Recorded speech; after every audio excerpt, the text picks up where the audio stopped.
Baik, bismillahirrahmanirrahim. Assalamualaikum warahmatullahi wabarakatuh. Selamat Waalaikumsalam siang dan warahmatullahi ucapkan wabarakatuh. kita semua, selamat siang kakak-kakak hebat. Mohon izin, terutama kepada sesepuh kami, saya ingin berbicara karena bukan berarti saya berbicara saya merasa lebih tinggi, bukan berasa saya mau lebih hebat, tetapi dalam konsep kegiatan hari ini adalah kakak-kakak yang berbagi dan saling untuk bercerita dalam proses kegiatan kita pembelajaran PJOK di sekolah kita masing-masing. Dan baik kakak, di proses kegiatan MIP kita, ada baiknya kita berdoa menurut agama dan kepercayaan kita masing-masing agar kegiatan kita pada hari ini bisa terus berjalan dengan baik dan bisa terselesaikan dengan waktu yang sesingkat-singkatnya.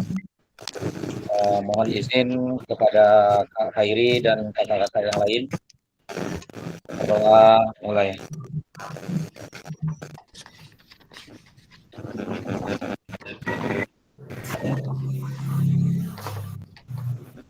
Berdoa selesai. Baik kakak-kakak, pada pertemuan tatap maya kita yang ketiga ini, kita masuk ke materi yang sedikit menurut saya itu berhubungan dengan proses pembelajaran dan kegiatan kita di sekolah.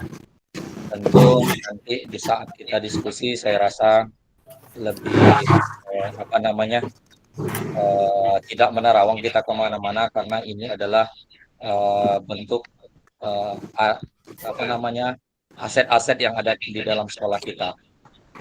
Baik kakak-kakak, pada pertemuan ini kita masuk modul 1.2 yang berjudul pemanfaatan sumber daya berbasis kekuatan dalam pembelajaran PJOK.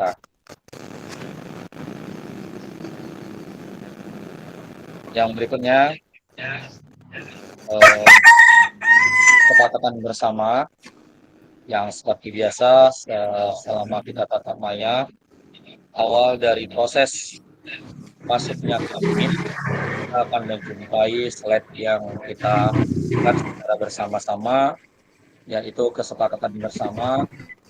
Yang pertama, menyalakan kamera bagi kakak-kakak yang betul-betul tidak urgent dalam kegiatan yang lain. Tapi saya berharap mudah-mudahan kakak-kakak yang tidak ada kegiatan yang urgent, mohon kiranya untuk menyalakan kamera. Yang kedua, mematikan mikrofon agar rekan-rekan yang lain nanti untuk berbicara tidak terganggu dengan suara-suara kita yang lain. Yang berikutnya hadir seutuhnya. Jadi saya berharap kepada kakak-kakak semuanya hadir dalam tatap maya kita ini. Hari ini lebih kurang hari ini tatap maya kita 2 JP lebih kurang 90 menit. Tapi mudah-mudahan kita bisa lebih daripada 90 menit dalam kegiatan tatap maya kita. Yang berikutnya menghargai waktu bersama. Jadi kita masuk 17 orang, kita selesai juga mudah-mudahan kakak-kakak kita selesai dengan 17 orang dengan tatap maya terakhir nanti. Yang berikutnya memaksimalkan fitur chat. Nanti kakak-kakak kita nanti ada berperan dua eh, kegiatan. Yang pertama kita memanfaatkan fitur chat. Yang kedua kita akan menggunakan fitur aplikasi, tetapi aplikasinya nanti langsung bisa connect HP kita masing-masing, jadi tidak perlu download. Jadi mudah-mudahan proses kita bisa berjalan. Yang berikutnya, klik question kalau seandainya ada ingin bertanya. Yang berikutnya adalah gangguan teknis adalah hal biasa.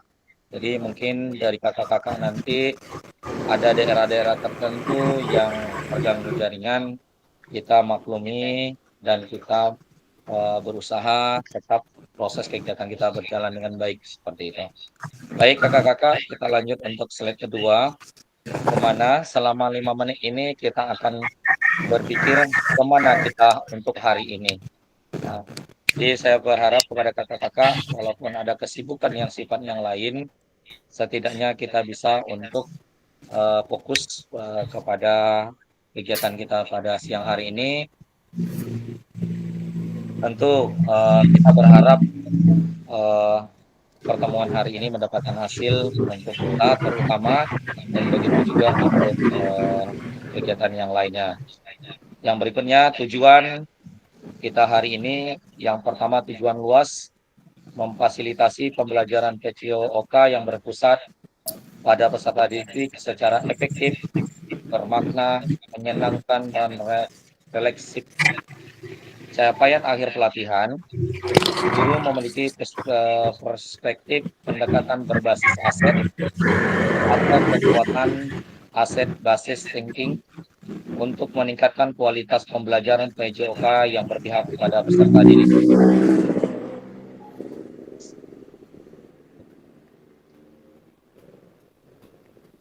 Baik, yang berikutnya, tujuan capaian umum model. Guru mampu memahami pendekatan berbasis aset atau kekuatan dalam mengelola pembelajaran untuk meningkatkan pembelajaran PJOK yang berpihak pada peserta didik. Capaian pembelajaran khusus atau modul, guru dapat mengidentifikasi dan mendapatkan sumber daya dari berbagai sumber yang sah untuk melaksanakan pembelajaran PJOK.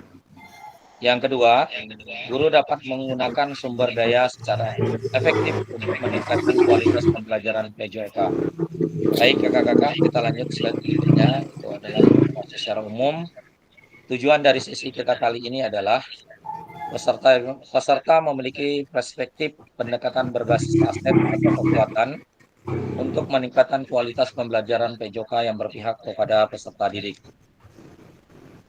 Untuk agenda, untuk 5 menit pertama, kita pembukaan, pengingat kesepakatan bersama, pemaparan tujuan sesi, dan penjelasan agenda kegiatan.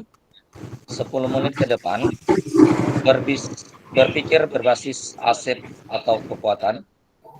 60 menit ke depan, diskusi identifikasi situasi 3, 4, dan 5. Situasi 3, pemampatan aset dalam pembelajaran PCOK. Situasi keempat, menerapkan pendekatan aset berbasis thinking. Situasi kelima, pemampatan aset secara maksimal. 10 menit ke depan, pemampatan aset yang ada di satuan pendidikan.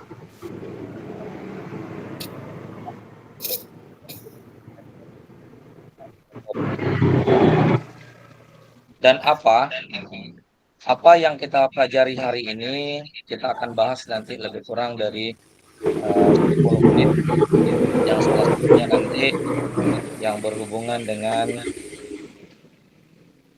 ada kata-kata yang sifatnya motivasi untuk kita sebagai guru olahraga, bukan saja hanya untuk guru olahraga saja, tapi saya rasa selagi itu bersifatnya pendidik, tentu kita bisa memaknai dari peribahasa yang ada tertera di layar kita masing-masing. Baik kakak-kakak, untuk mengawali kegiatan kita, mari kita gunakan kolom chat untuk memaknai dari peribahasa yang terlihat di layar mic kita ini. Kepada kakak-kakak jawab, silakan gunakan kolom chat. Kakak-kakak untuk menjawab apa maksud dari peribahasa yang ada di layar mic kita ini.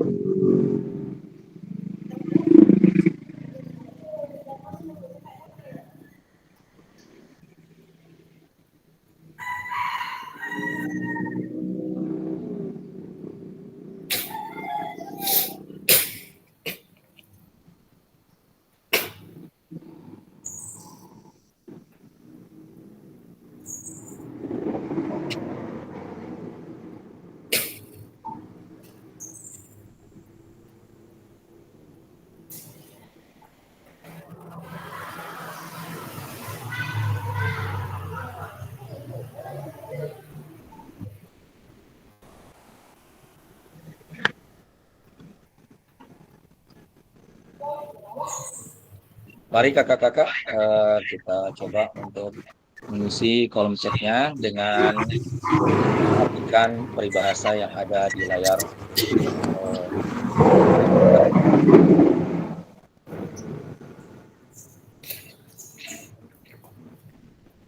Arsuliandi ada. Itu yang namanya Andi Bungsu tuh, Kak. Oh, karena suaranya nggak ada kedengaran dari tadi, Kak. Oh,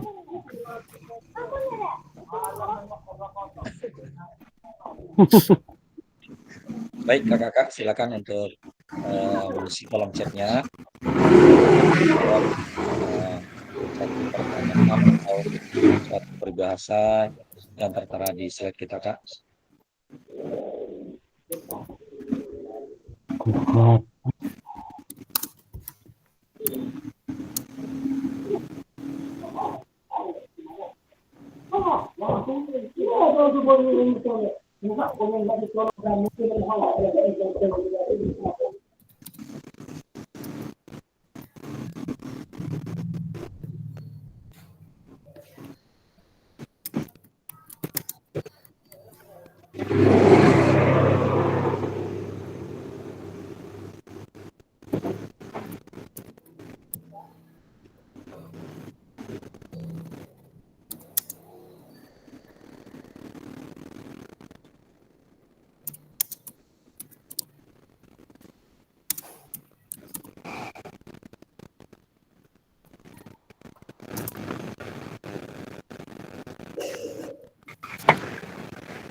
Baik, baru satu orang kakak kita yang menjawab, Pak Muhammad Aidil. Baik, mari kakak-kakak yang lain kita berselancar di kolom chat dulu, Kak. Jawab peribahasa yang boleh di.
tampan.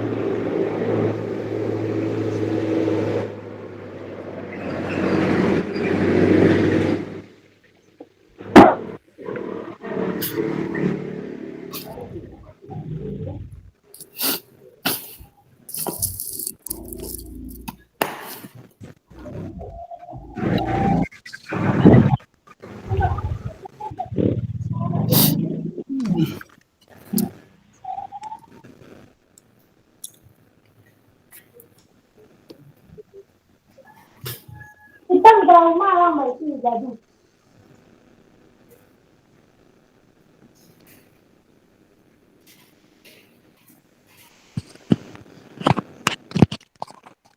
Gagah headset Pak Andi. Nah, biasalah. Warna pink lu.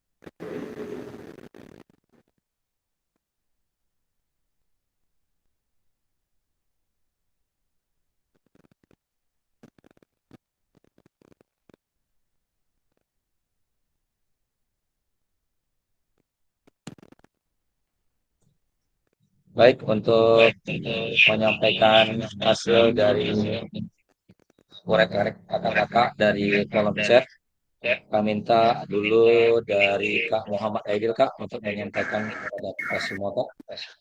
Silakan Kak Muhammad Aidil. Ya, Silakan Kak untuk menyampaikan hasil dari yang kakak tadi Kak. jelas suara saya, Kak.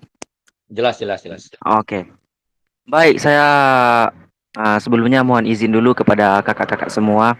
Saya sedikit mencoba menyampaikan pendapat saya, yaitu tentang kutipan dari seorang filosofi India kalau tidak salah ini ya, Mahatma Gandhi. Ya, betul. Katanya kekuatan tidak datang dari kapasitas fisik. Nah, itu datang dari kemauan yang tak tergoyahkan. Mungkin dari sepenggal kata-kata ini maksudnya itu inti dari kekuatan itu sendiri atau dasar dari kekuatan itu sendiri. Jadi seperti yang saya sampaikan,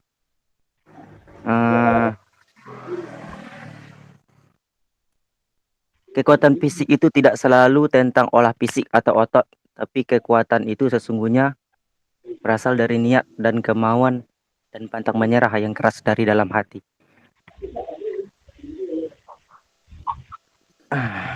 Nah, jadi kekuatan itu datangnya itu dari niat dulu, Kak. Dari niat, dari hati. Kemana niat itu mau kita arahkan. Kemana niat itu kita inginkan. Jadi kalau misalnya otot kita pun besar, badan kita pun besar, kalau niatnya itu tidak ada, itu kita tidak akan mencapai kekuatan arti dari kekuatan itu sendiri. Nah, jadi kekuatan itu sebenarnya daripada niat dan hati itu sendiri yang tidak tergoyahkan. Mungkin untuk pembukaannya itu saja dulu, Kak. Baik, Terima kasih. terima kasih kepada Kak Muhammad Aidil telah menyampaikan pandangannya dari peribahasa dari slide kita tadi. Untuk menyambung biar lebih matangnya lagi, kita minta kepada Kak M. Nur Kak untuk menyampaikan hasilnya. Oke, selamat siang semuanya. Selamat siang Kak. Siang. Maksudnya dari filosofi yang kita dengarkan yang di atas, maksud yang dari saya, ketampanan atau kecantikan seseorang tidak terlepas dari niat atau kemauan. Tetapi kita harus berupaya untuk atau bergiat untuk melakukan sesuatu yang bersifat positif. Itu aja, Kak. Terima kasih. Baik, terima kasih kepada Kak Nur atas jawabannya. Lanjut kita coba untuk Kak Robin Junior untuk menyampaikan pendapatnya Kak.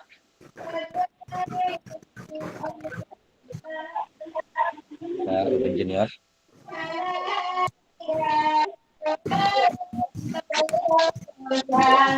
Kak Robin. Baik, mungkin Kak Robin lagi ada sesuatu. Kita lanjut ke Kak Muhammad Fajri, Kak.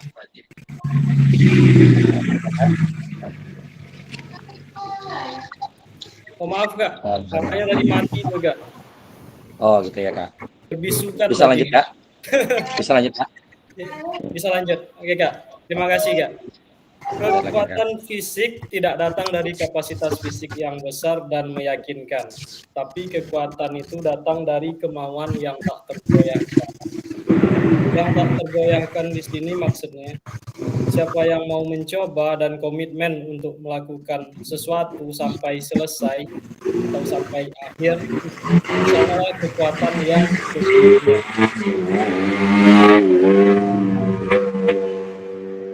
Jadi, kalau mau tahu orang itu kuat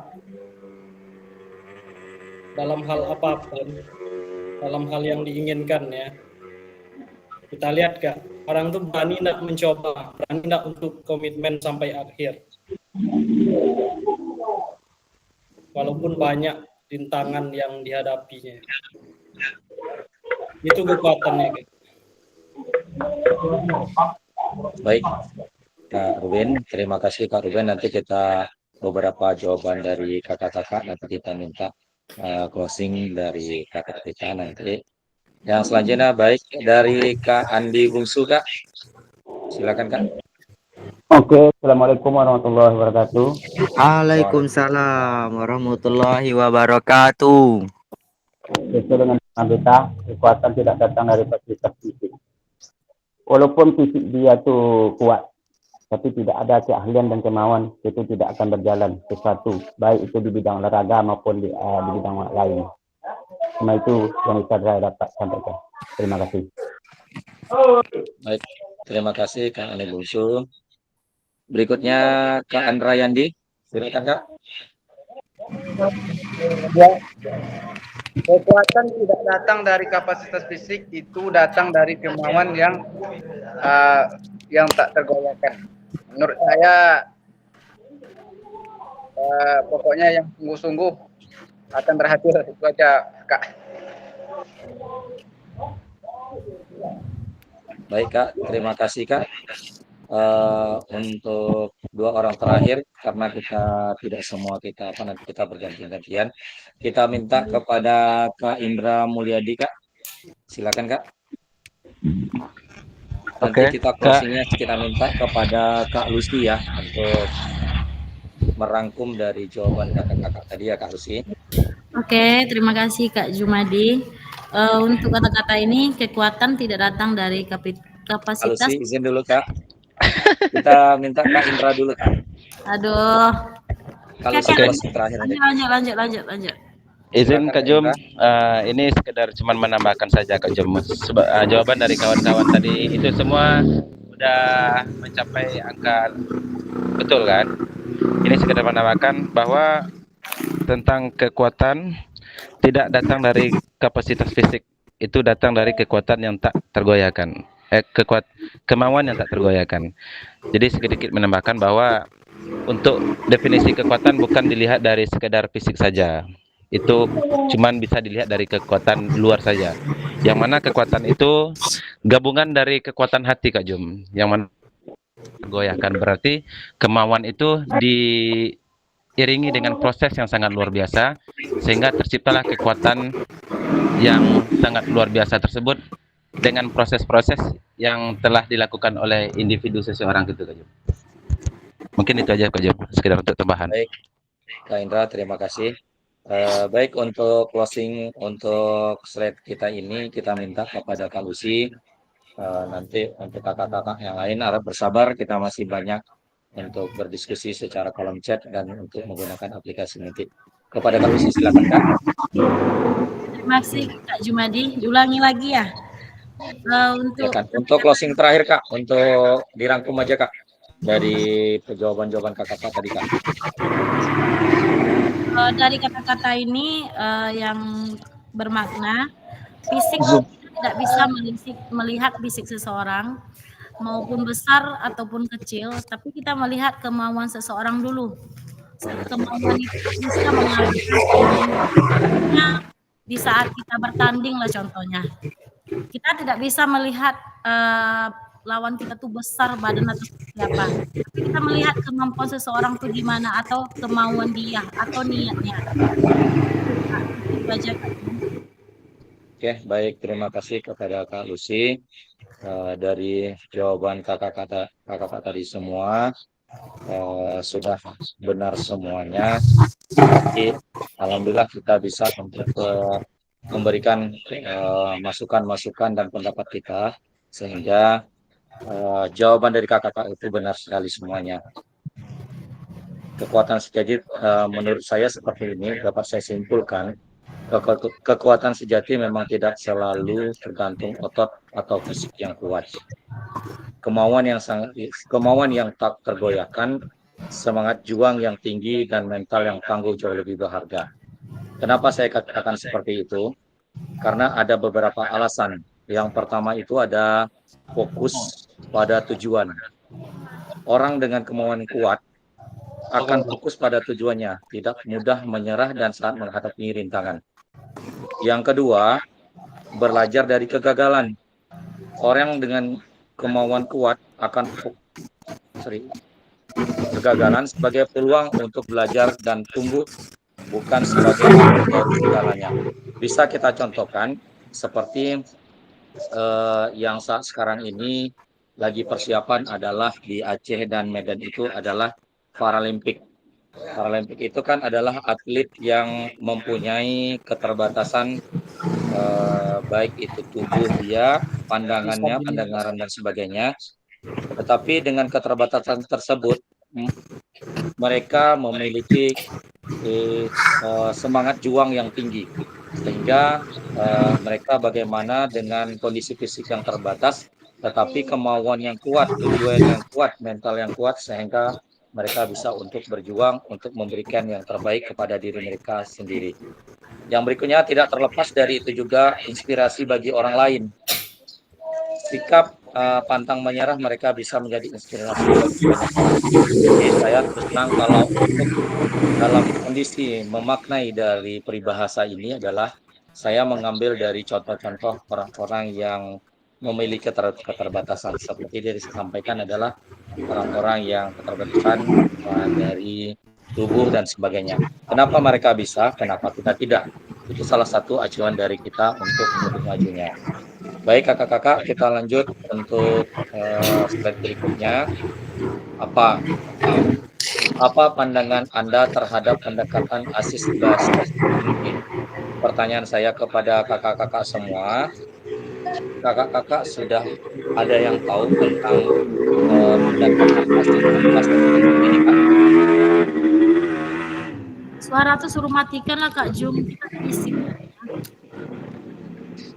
Siapa yang bersuara? Ya.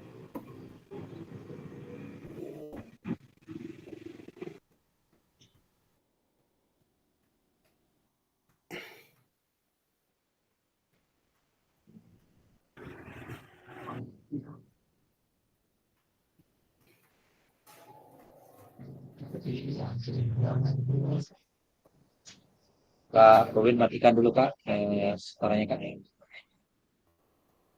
Kak Rubin.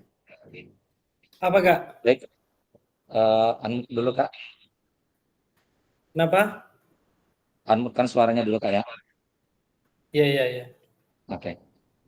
Baik kakak-kakak, untuk slide ini kita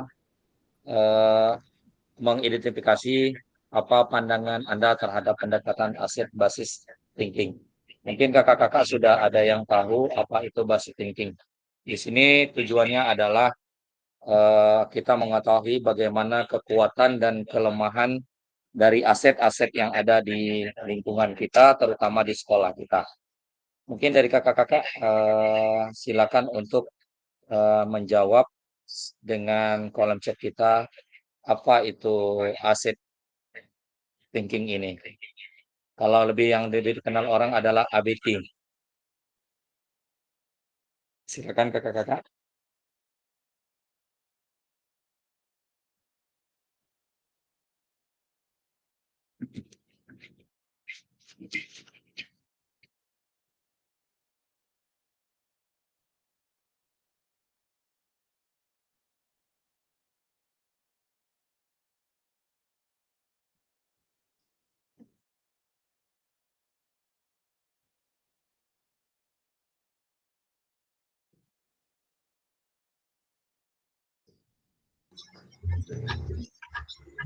Mohon izin Kak Jum.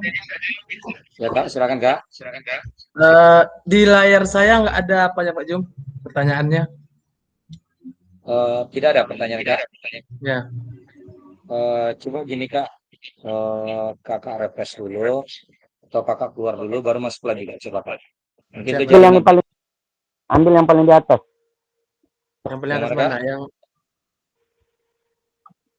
saya mau pakai laptop Pertanyaan. Kak Jum.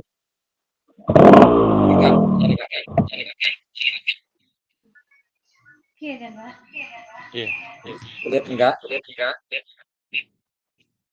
Gimana cara memunculkan apanya Kak Jum pertanyaannya? Atas Pak Fikar. Ya. Gimana ngambilnya? Pertanyaannya langsung di-skip Kak. Kita jawabnya Mana di kolom chat. menunya di mana Kak? Menu apa Kak? Menu slide-nya di mana? Nggak, ke slide-nya langsung tampil ke layar Layar? Kakak. Nggak tertampil Kak. Enggak, cuma apa Kak Jum yang tampil? Video Kak Jum aja yang tertampil. Oh gitu. Yang lain gimana? Yang lain? Ada. Andi ada Andi? Ada. Ada nampak slide-nya? Ada Kandi? Ada nampak tuh Kak. Nampak ya. Oke. Di mana muternya Kak? Nggak ada. Itu ada solusi. Yang ini apa pandangan Anda itu? Iya. Mana ngambilnya Kak? Pertanyaannya apa pandangan Anda terhadap pendekatan Aset. asset thinking? Iya. Oke. Bisa Silakan, dikirimkan Kak. ke grup Kak, foto atau gimana Kak? Boleh. Ya.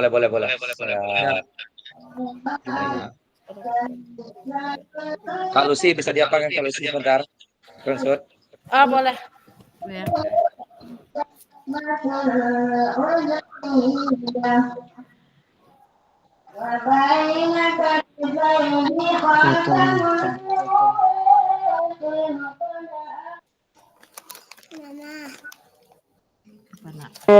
Pilih yang paling di atas tuh kakak-kakak.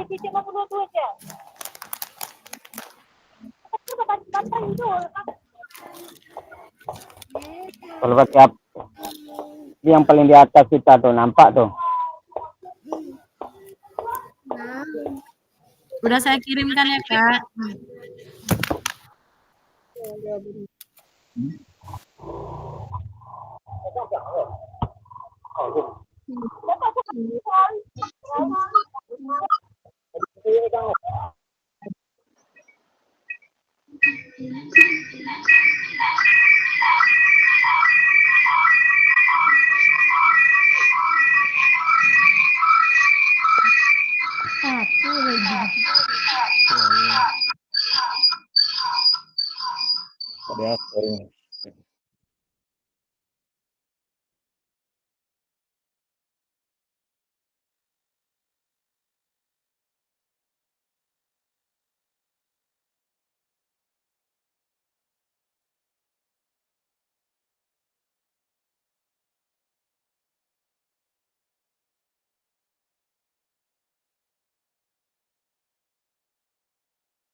Baik kakak-kakak, silakan untuk menjawab di kolom chat ya kakak-kakak.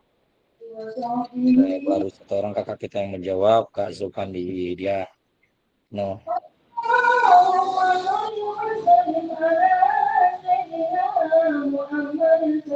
Kak Lucy ini jawabannya ini ya Kak Lucy. Iya Kak, iya Kak Jo. Oke, Kak Lucy, Kak Aidil.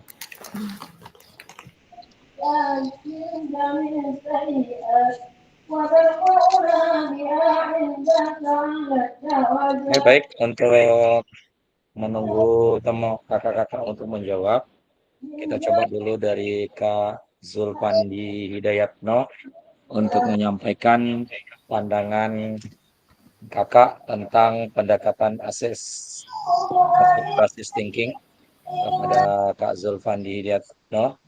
Silakan Kak. Oke, terima kasih Kak Jum. Izin kepada kawan-kawan semua. Apa pandangan Anda terhadap pendekatan asset based thinking atau ABT ya Kak Jum? Jadi dari pendekatan ABT ini pendekatan yang dilakukan berdasarkan dari kelebihan-kelebihan yang ada pada diri kita atau aset yang ada pada kita daripada menampilkan dari kekurangan-kekurangan kita. Jadi pandai-pandai memanfaatkan kelebihan. Itu aja Kak Jum.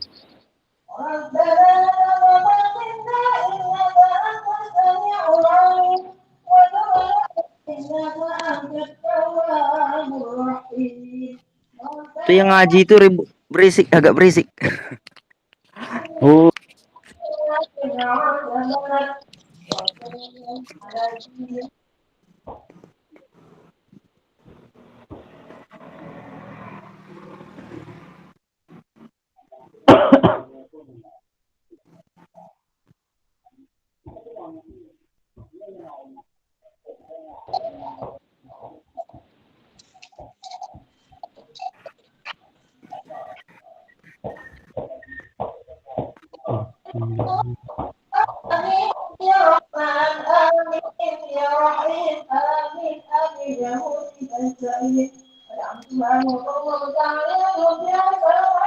Kak Jum.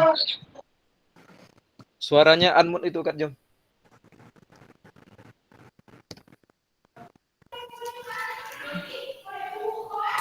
Kak Zulfikar, silakan Kak untuk menyampaikan pandangan kakak terhadap pendekatan aset kita pada Kak Zulfikar.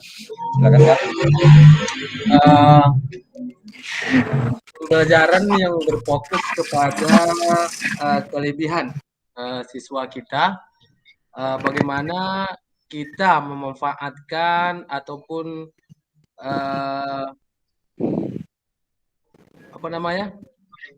memanfaatkan kelebihan-kelebihan murid kita ini supaya lebih terasah tanpa kita melihat kekurangannya. Begitu kan. Baik, terima kasih kepada Kak Zulfikar. Untuk umpan balik kita minta kepada Kak Nur Afni Kak. Silakan untuk pandangan kakak bagaimana aset tinggi Kak.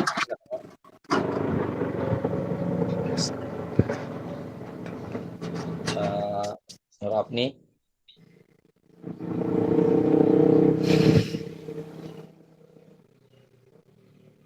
Kak Nur Afni.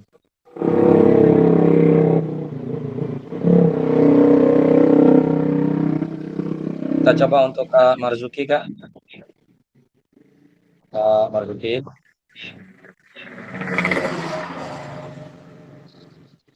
Kak Marzuki.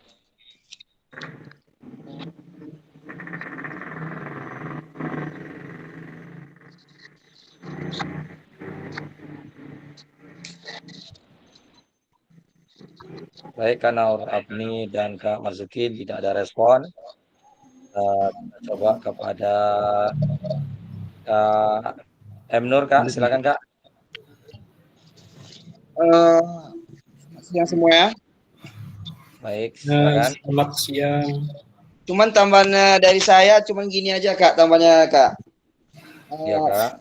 Apa pandangan Anda terhadap pendekatan asas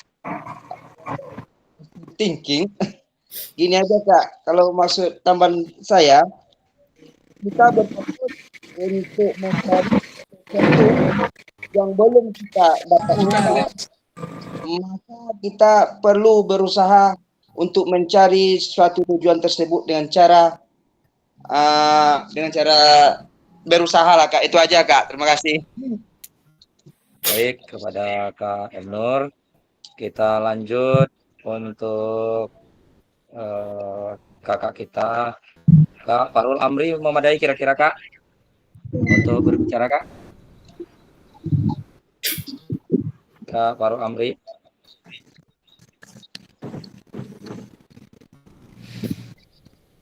Kalau tidak, kita minta kepada sesepuh kita, Kak Khairi, Kak. Bisa, Kak? Oh, Kakak lagi sibuk di Zoom 4 lagi, Kak? Kak Jum, izin bentar ke toilet bentar ya Kak Jum, tinggal bentar ya. Oke.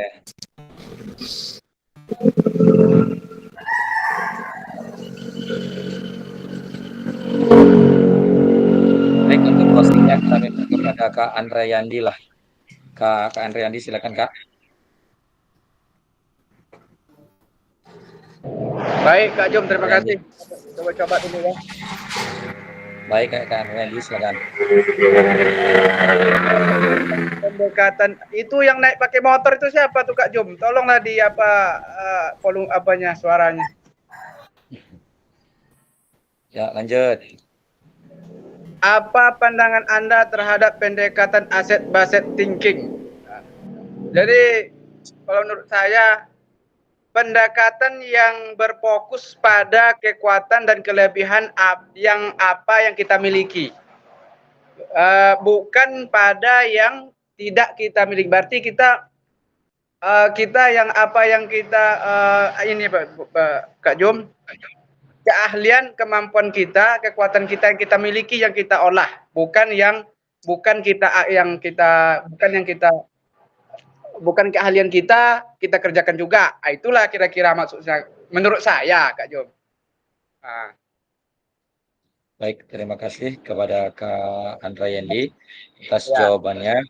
Mungkin kakak-kakak yang lain ada ingin menambahkan dari jawaban dari Kak Andra Yandi?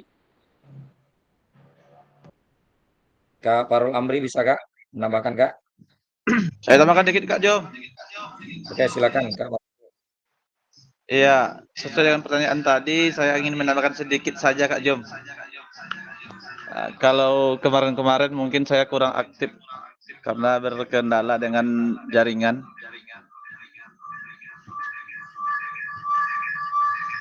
Ya, langsung aja Kak Jom ya.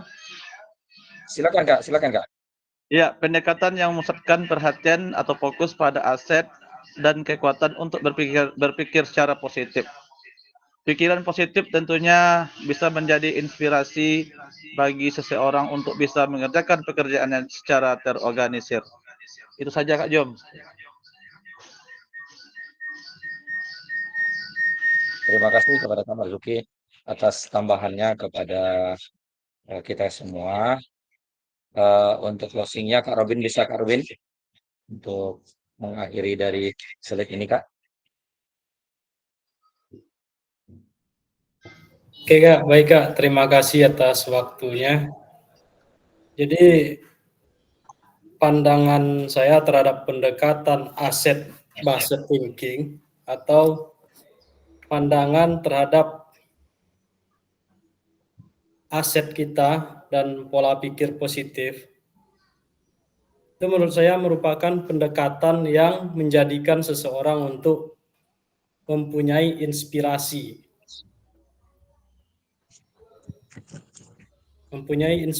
untuk mengerjakan pekerjaannya secara terorganisir sehingga ia pun menjadi lebih terarah dalam menuju kesuksesan.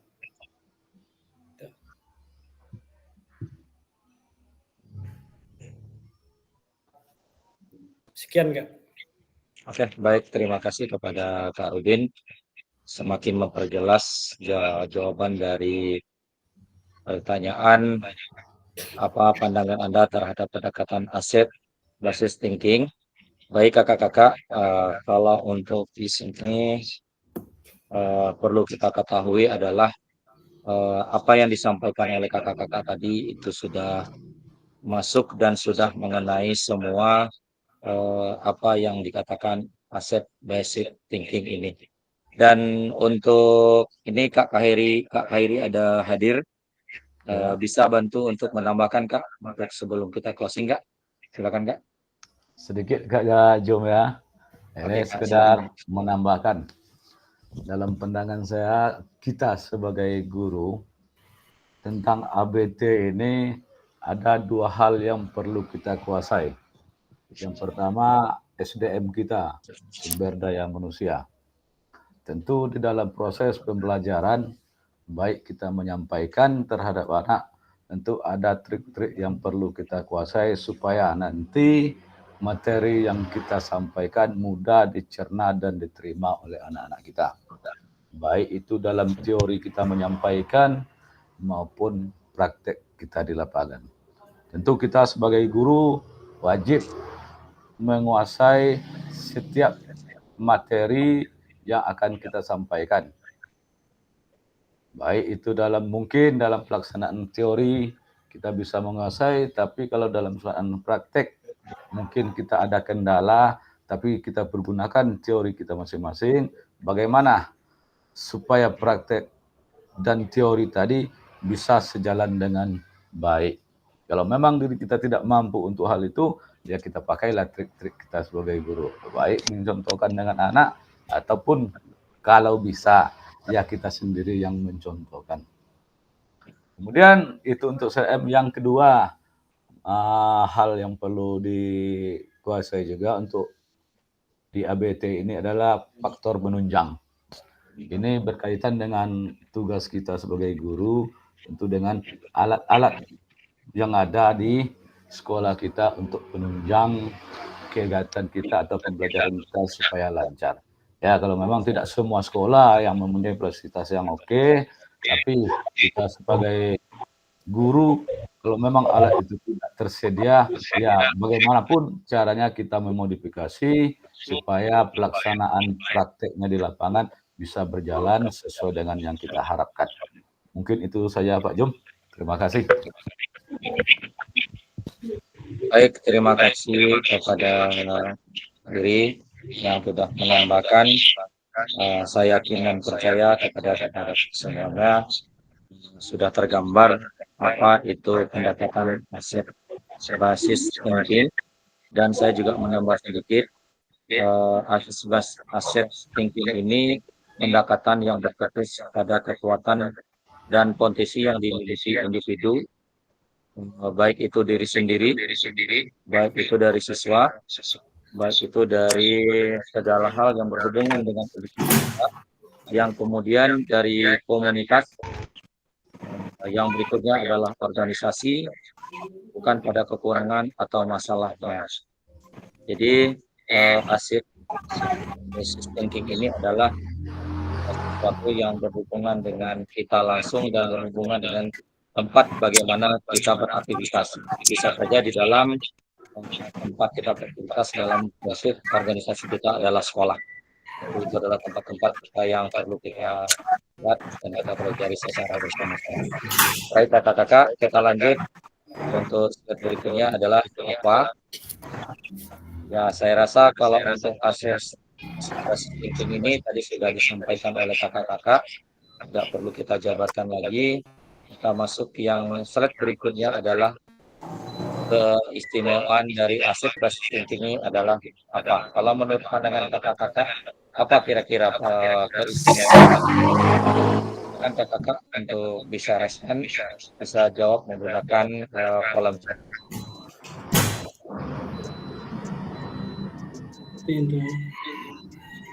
Titik gentong.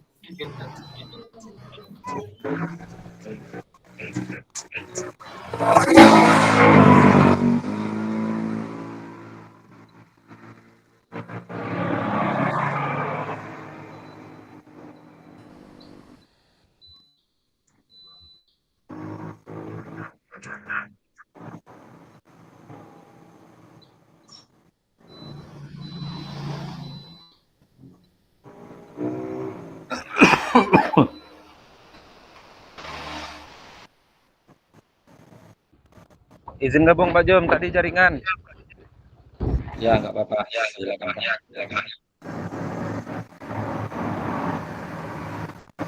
Baik, mungkin dari kakak-kakak bisa menjelaskan bagaimana keistimewaan dari singkat.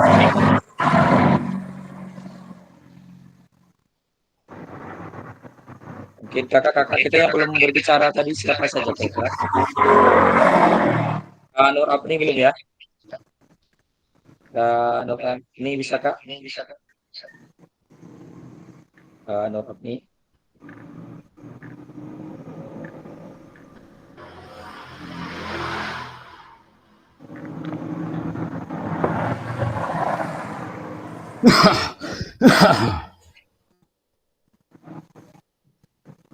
Kak Iri nggak jadi Kak Zoom. Kak Iri nggak jadi Zoom Kak? Apa di YouTube Pak, Zoom udah full katanya. Jadi nonton di YouTube.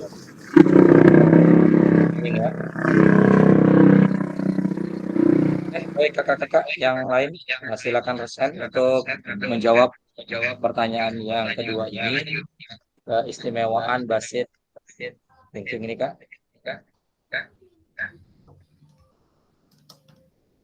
Kak Muhammad Aidil Kak, silakan Kak.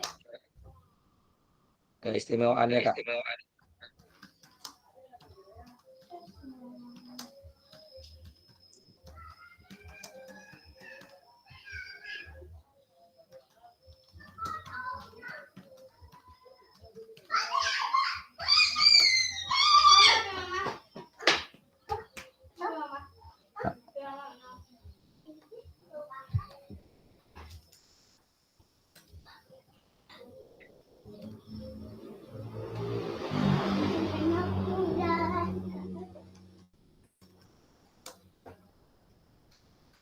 Oke, Kak Muhammad Aidil. Bisa Kak?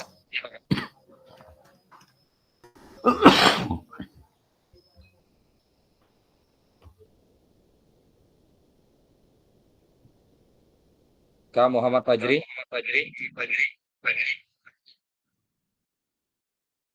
Kak Muhammad Fajri.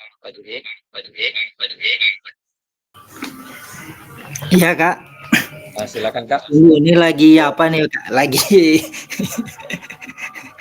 proses. Lagi proses Kak. Ya. Langsung aja diproses Kak. Nggak perlu tunggu-tunggu Kak. Silakan Kak.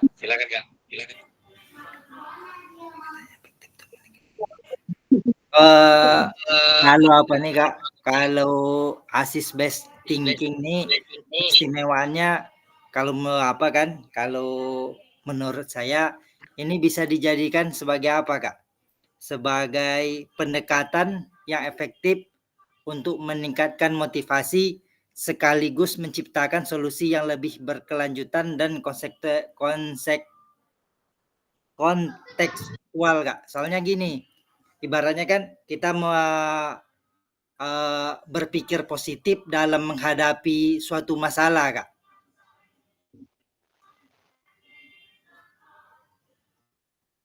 Cuman itu aja dulu Kak. Itu aja Kak. Terima kasih ya Kak untuk jawabannya. Baik, untuk berikutnya kita coba Kak Zulfikar Kak. Baiklah, saya mencoba menjawab pertanyaan dari kita ini. Yang pertama, keistimewaan BST ini adalah membantu mengembangkan potensi diri untuk mengelola sumber daya yang ada di lingkungan kita. Maksudnya begini Kak, dalam contoh kita di sekolah lah, ada siswa kita yang hobinya bola basket lah umpamanya. Kita mengembangkan potensinya di sekolah kita. Dan juga ada umpamanya murid kita yang hobi bulu tangkis, kita kembangkan, kita salurkan hobi mereka ini Kak. Ya, karena dengan cara begitu sumber daya mereka ini tidak sia-sia, tidak terhambat oleh kita. Umpamanya anak kita suka bola voli, kita bawa aja main bola. Tentu mereka ini kurang hobi main bola, hobinya bola voli. Otomatis nanti sumber daya mereka ini akan terhambat Kak. Terima kasih, itu aja Kak. Oke, baik, terima kasih Pak Zulfikar, semakin jelas. pertanyaan kita dengan istimewanya. Mungkin dari Kak Lucy ada tambahan, Kak Lucy? Kak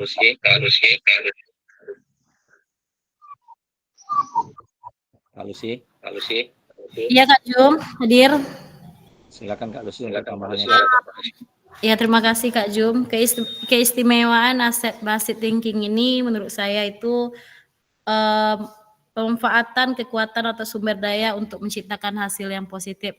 Mungkin dari kakak yang sebelum tadi yang menjawab mungkin seperti itu juga. Jadi banyak hal yang positifnya atau mengembangkan bakat-bakat anak-anak kita, mana tahu ada yang tersembunyi lah bakatnya.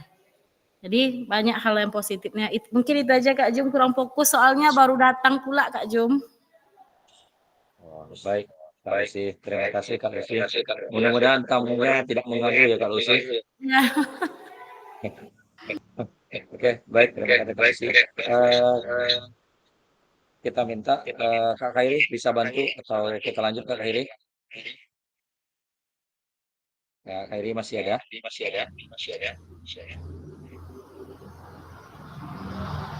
Untuk Masih Kak Jom. Oke. Mau menjawab Kak atau gimana? Sedikit aja Kak Jom ya.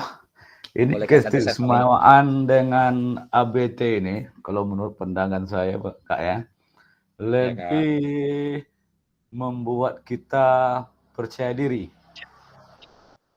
Baik itu dalam menyampaikan teori di dalam ruangan maupun melakukan praktek di lapangan. Intinya membuat kita lebih percaya diri daripada hal yang biasa. Itu aja Kak Jom. Baik, Kak Khairi. Baik kakak-kakak, dari jawaban kakak-kakak tadi, saya ingin menyimpulkan dan menambahkan sedikit dari jawaban kakak. Untuk keistimewaan dari ABT ini, dari jawaban kakak, simpulkan ada beberapa keistimewaan. Yang pertama itu memberdayakan. ABT mendorong individu dan komunitas untuk lebih percaya diri dan mandiri dalam mengatasi tantangan. Jadi seperti jawaban dari Kak Khairi tadi, lebih mempercayakan diri kita. Yang kedua, positif dan fokus pada aset. ABT menciptakan suasana yang lebih optimis dan termotivasi. Yang ketiga, inovatif. ABT mendorong munculnya ide-ide kreatif dan solusi yang lebih unik. Yang keempat, berkelanjutan. ABT membangun fondasi yang kuat untuk pengembangan jangka panjang. Yang terakhir adalah kolaboratif. Jadi ABT mendorong kerjasama dan gotong royong dalam mencapai tujuan bersama. Jadi kakak-kakak dapat kita simpulkan dari jawaban kakak tadi tentang keistimewaan aset basis thinking, ada 5 keistimewaan. Mudah-mudahan kita dalam kegiatan kita proses pembelajaran. Yang berikutnya kakak-kakak kita lanjut, mengapa di sini capaian pembelajaran. Peserta didik berpartisipasi dalam aktivitas jasmani yang menyehatkan di luar ruangan dan atau di lingkungan alam dan menggambarkan sumber daya yang dibutuhkan untuk meningkatkan partisipasi. Yang berikutnya kita akan menganalisis kakak-kakak ada studi kasus. Yang pertama cerita tentang asesmen.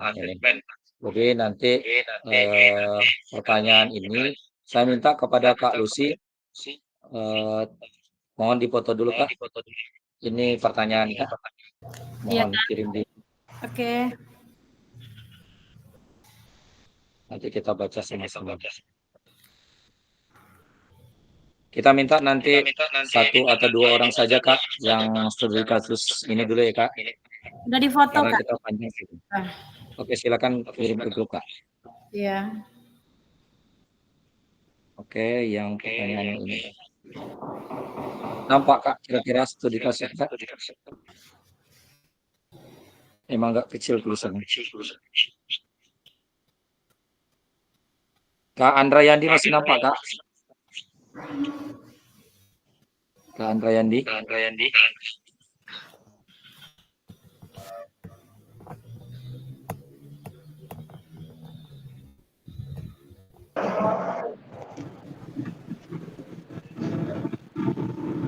Ya.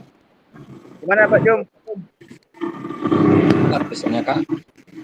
Hah? Nampak Gak tulisannya? kedengaran Pak. Nampak. Nampak tulisannya Kak? Nampak. Ya. Oke, silakan Kak. Ya, belum paham saya Kak. Maksudnya nggak kedengaran tadi. Pertanyaannya Kak, ada Kak Lucy kirim di grup Kak.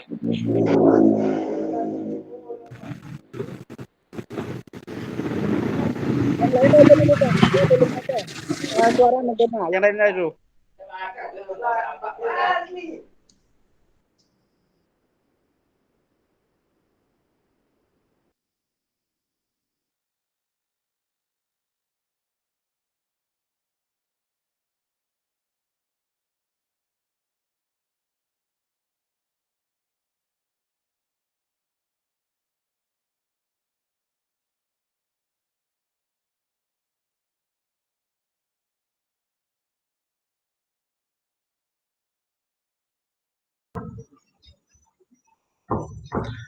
Izin Kak Jum. Halo, Kak Jum. Silakan Kak. Boleh bertanya Kak Jum? Boleh Kak, silakan Kak. Ini kan ada identifikasi pendekatan berpikir apa yang digunakan guru dalam situasi tersebut. Maksud situasi tersebut itu situasi seperti apa Kak Jum?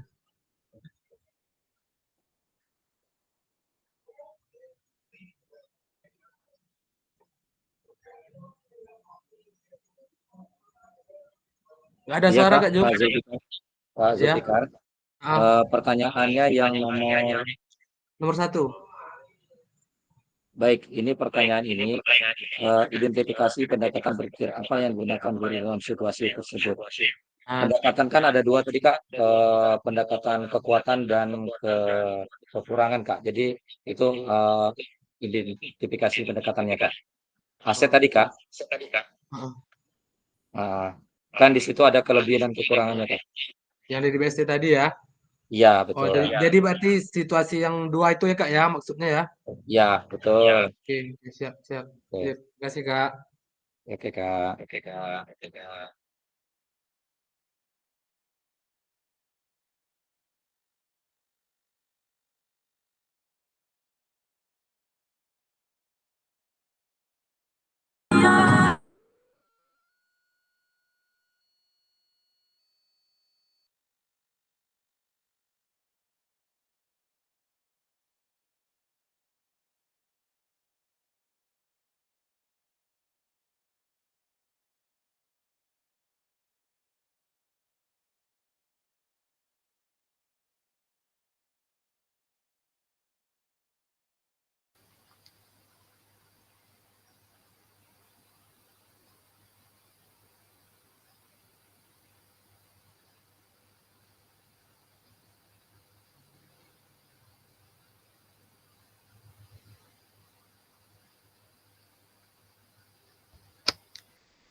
Izin Kak Jum.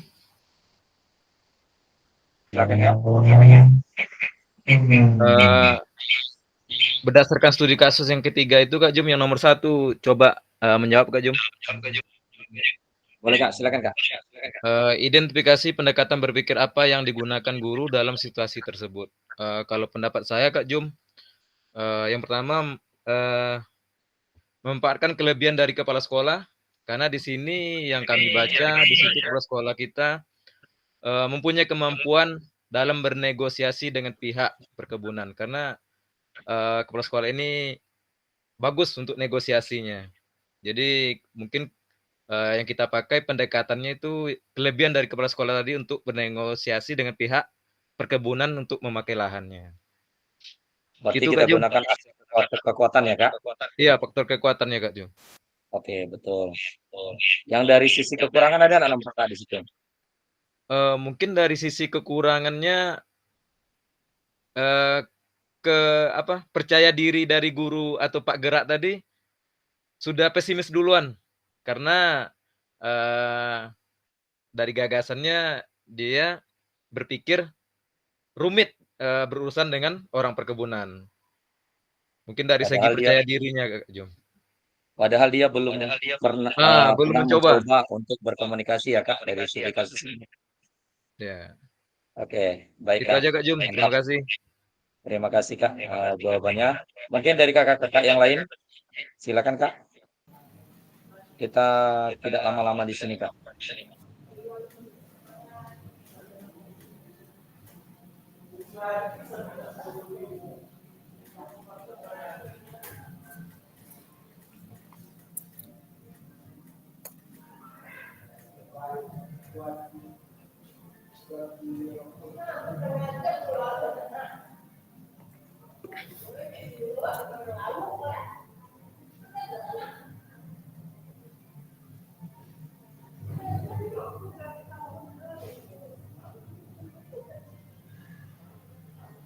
Yang lain, silakan.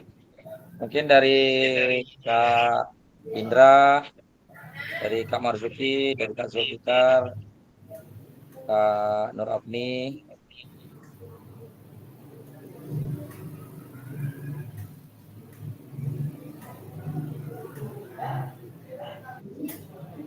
Dari Kak Rubin, Kak Muhammad Fajri.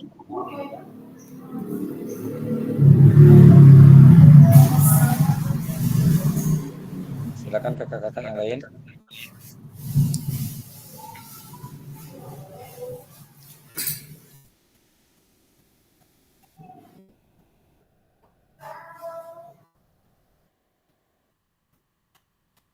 Baik, kita coba untuk kita lemparkan kepada kakak kita untuk pertanyaan 2 dan nomor 3. Kak Rubin bisa untuk menjawab pertanyaan nomor 2 Kak. Asetnya Kak, yang ada di sini Kak. Identifikasi aset apa saja yang dimiliki dalam situasi tersebut. Dari hasil bacaan saya, aset apa saja yang dimiliki itu mungkin guru olahraga di situ memikirkan aset yang ada di sekitarnya ya. Lapangan yang luas dari perkebunan itu, atau mungkin ada juga lapangan bola atau apa yang bisa dipakai di sana.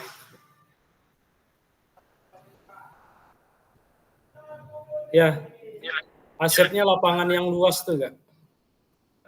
Baik, Kak Rubin, ada lagi Kak? Kalau dari bacaan saya itu, karena area perkebunan tuh luas, jadi bisa dimanfaatkan gitu. Baik Kak Rubin. Baik, kalau dari aset itu Kak Rubin dan kakak-kakak yang lain, di situ ada kepala sekolah, di situ ada guru olahraga, di situ ada sarana olahraga lapangan, yang berikutnya di situ ada kebun kopi. Itu salah satu masuk ke ranahnya aset Kak yang kita bahas di jawaban pertanyaan nomor 2. Baik, terima kasih Pak Rubin sudah menjawab. Mungkin pertanyaan yang ketiga. Kakak-kakak yang ada bisa jawab. Yang ketiga, jelaskan strategi apa yang akan Anda kembangkan berdasarkan pendekatan berbasis aset dalam situasi tersebut. Berarti ini bisa kita hubungkan dalam lingkungan kita nih kakak-kakak. Misalnya kondisinya di daerah kita seperti itu, bagaimana strategi kita yang kita kembangkan. Tadi mungkin sudah disinggung sama Kak Zulfandi, salah satunya berkolaborasi dengan kepala sekolah tadi. Mungkin ada yang lain, mungkin strategi apa yang bisa kita kembangkan. Kakak-kakak yang lain?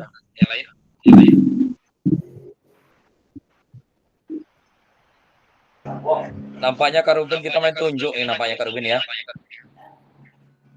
Baru bisa mau dijawab nih. Siapa Kak Rubin? Siapa kita request Kak Rubin? Siapa kita suruh nih Kak? Itu Pak Andrayandi yang pengalaman tuh Kak. Ya Kak Andrayandi. Silakan Kak Andrayandi. Kalau untuk urusan ini. Bukan begitu Pak Robi, Kak Robi. Kita cobalah dulu. Silakan Kak. Maaf kalau saya salah ya Kak tentang menelaah teksnya. Kalau tadi saya baca itu tentang yang permasalahan itu ya sekolah dengan perkebunan. Jadi yang di sana saya lihat cuman kepala sekolah yang ada wewenang kemampuan untuk menyelesaikan masalah itu terhadap perkebunan ini ya, bernegosiasi lah bahasanya. Jadi yang nomor 3 nih jelaskan strategi apa yang akan Anda kembangkan berdasarkan pendekatan berbasis aset dalam situasi tersebut. Kita sudah bahas tadi aset-aset apa saja yang ada di dalam teks ya. Jadi menurut saya itu harus melakukan duduk bersama atau musyawarah ya, untuk menyelesaikan apa. Memang seperti kalau di sekolah itu ada komite, ada orang tua murid, ada orang dari perusahaan perkebunan untuk melakukan pemecahkan masalah tersebut. Jadi menurut saya itu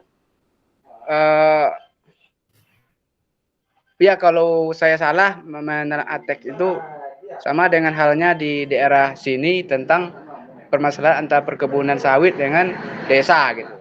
Jadi bagaimana caranya ya orang ini memang melakukan negosiasi dengan duduk bersama gitu, dengan nanti apapun keputusannya nanti akan disepakati bersama. Begitulah kira-kira Pak penjelasannya Kak Jum. Terima kasih.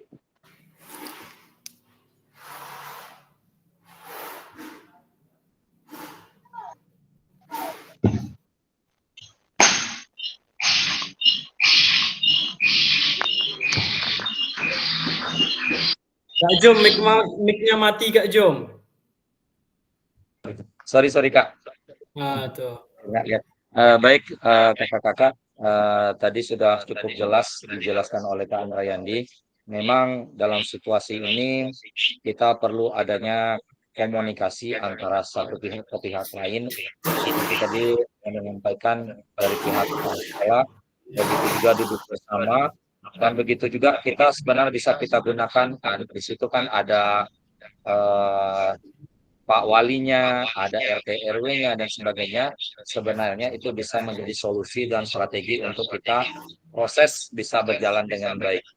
Jadi kakak-kakak, selain ini saya rasa kita tinggalkan, kita masuk yang berikutnya.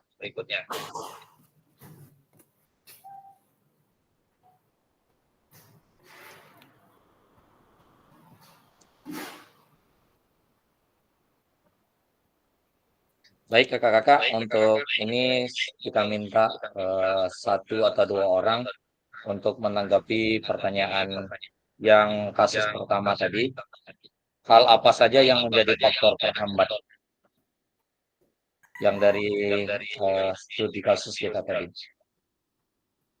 Mungkin dari Kak Lucy. Silakan Kak Lucy, penghambat Kak Lucy. Iya Kak Jom. Silakan. Yang kasusnya pertama saya minta maaf ya Kak Jum, saya kurang fokus karena nggak enak badan sakit kepala Kak Jum. Jadi membaca tuh gimana ya, saya dengarkan aja tadi Kak Jum. Oke, baik Kak Lucy. Bawa istirahat Kak Lucy. Ya Kak Indra, silakan Kak Indra resen. Izin Kak Jum, itu untuk faktor penghambat soal kasus tentang perkebunan tadi Pak Jum ya, Kak Jum ya? Betul sekali.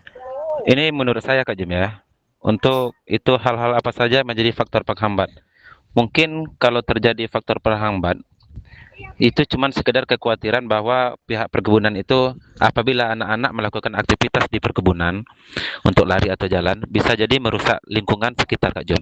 Seperti ada beberapa anak-anak yang belum bisa menyadari atas kecintaannya terhadap lingkungan. Bisa jadi anak-anak itu membuang sampah sembarangan ataupun merusak tumbuhan-tumbuhan yang ada di perkebunan tersebut, Pak Kajam. Itu mungkin sekedar kekhawatiran sehingga menjadi faktor penghambat. Kira-kira seperti itu, Kajam. Sedikit menambahkan saja. Kak Indra, terima kasih jawabannya cukup jelas dan lantang menanggapi pertanyaan yang ada di slide kita. Mungkin kakak-kakak yang lain ada tambahan? Kalau enggak kita lanjut. Lanjut, kamu Rizky. Ini sebenarnya kalau dari tadi kasus yang kita baca tadi, ini saya kira antara perusahaan dengan sekolah kurang komunikasi sebenarnya Kak Jom. Jadi ini peran kepala sekolah itu sangat penting sekali untuk menyelesaikan permasalahan-permasalahan seperti ini. Saya rasa itu Kak Jom. Berarti intinya di komunikasi ya Kak? Iya. Yang perlu kita tingkatkan ya. Komunikasi dan duduk bersama itu penting ya Kak. Oke, baik Kak Marzuki. Kita lanjut Kak untuk slide berikutnya. Mengapa guru PJOK perlu mempelajari dan menerapkan pendekatan aset basis thinking? Oke, kita minta nanti ada 2 orang untuk menjelaskan menjawab dari pertanyaan ini Kak. Kira-kira siapa yang bisa langsung menjawab Kak?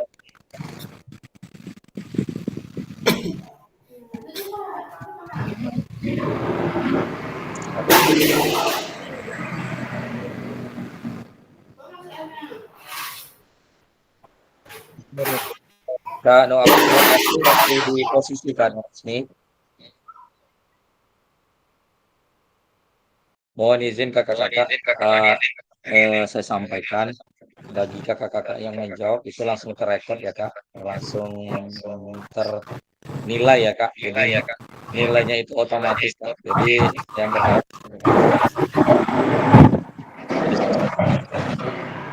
jawabannya otomatis langsung Kak.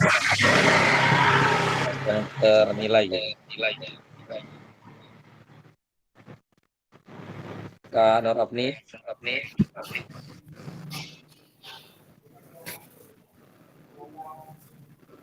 Kak Nur Apni. Kak Marzuki mana Kak Nur Apni Kak?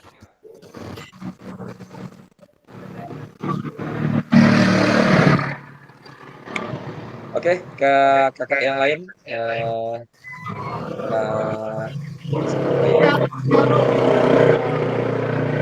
Kak Zulfikar Kak. Silakan Kak, untuk membantu Kak. Ya Kak, tadi pertanyaannya mengapa guru PJOK harus menerapkan mengapa guru PJOK perlu mempelajari dan menerapkan pendekatan aset basis thinking? Ya, jawabannya adalah karena dengan BST ini Kak, kita dapat membantu untuk menciptakan kondisi belajar yang lebih efektif Kak. Efisien dan menyenangkan. Kita berfokus kepada kelebihan ataupun kemauan siswa Kak, tidak kepada kekurangannya. Sehingga apabila kita fasilitasi kelebihan siswa ini, hobi siswa ini, tentu siswa kita hobi dalam senang dalam pembelajaran Kak, dan bisa bisa lebih mudah dalam menangkap pembelajaran karena mereka ini memang hobi, kekuatannya di situ Kak. Terima kasih Kak, itu aja. Ada lagi kakak-kakak yang lain? Terima kasih Kak jawabannya Kak. Baik, kalau tidak ada, saya coba untuk menjawab mengapa guru PJOK mempelajari dan pendekatan aset basis thinking. Yang pertama itu ada beberapa alasan. Satu, meningkatkan kualitas pembelajaran. Dengan memahami ABT, guru dapat merancang kegiatan pembelajaran yang lebih efektif dan sesuai dengan karakteristik siswa. Yang kedua, menyajikan materi yang lebih variatif. Memungkinkan guru untuk menyajikan materi dengan berbagai cara, kreatif dan inovatif sehingga menghindari kebosanan siswa. Yang ketiga, mengembangkan kompetisi guru. Membantu guru meningkatkan kompetensi mereka terutama dalam hal pelajaran. Jadi itulah mengapa guru PJOK perlu mempelajari dan menerapkan pendekatan asis thinking. Baik kakak-kakak, kita tinggalkan untuk slide ini, kita lanjut slide berikutnya. Pentingnya pola pikir berbasis aset dalam PJOK. Guru PJOK perlu memandang sumber daya yang dimiliki sebagai suatu kekuatan dan aset. Jika guru PJK telah terbiasa berpikir dari sisi kekuatan, maka ia akan fokus dan berupaya terus pada pemanfaatan kekuatan dan aset yang dimiliki. Dengan menyadari betapa banyaknya sumber daya yang dimiliki sekolah, rekan-rekan guru akan terbiasa untuk mengidentifikasi, mengevaluasi sumber daya, serta memanfaatkan hasil yang ada untuk pembelajaran berpihak pada peserta didik. Yang berikutnya, pentingnya pola pikir berbasis aset dalam PJK. Mewujudkan visi, menyampaikan tujuan-tujuan, prakarsa perubahan. Masalah dapat diatasi atau diselesaikan. Yang pertama, upaya mencari dan mengatasi masalah. Perspektif, pasti ada sesuatu yang salah. Yang berikutnya, fokus, cari kelemahan dan sistem tersebut. Masalah, kesulitan batu sandungan. Pengalaman emosi tidak menyenangkan. Dari sisi kekuatan atau potensi daya yang digunakan, upaya, identifikasi, apresiasi, selidiki, kekuatan dan potensi atau aset. Perspektif, pasti ada kekuatan, potensi, aset. Yang berikutnya, fokus, apresiasi kekuatan, potensi, aset dalam sistem tersebut. Semangat gotong royong. Jadi inilah pentingnya pola pikir berbasis aset dalam pendidikan olahraga PJK. Di mana yang berikutnya kita masuk studi kasus yang kelima. Kepada kakak-kakak silakan untuk membaca lebih kurang 5 menit. Setelah itu nanti kakak-kakak menjawab dari studi kasus itu. Pertanyaannya, bagaimana cara Bu Hayati memanfaatkan aset yang ada secara maksimal? Ini satu pertanyaan kakak-kakak. Kita pakai 5 menit ya kakak.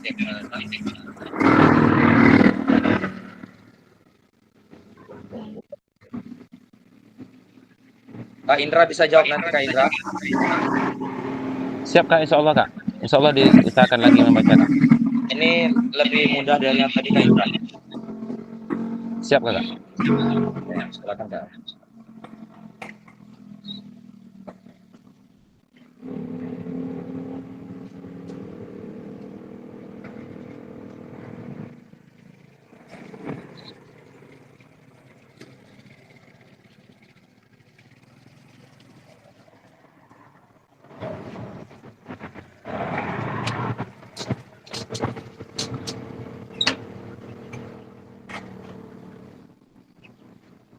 Señores,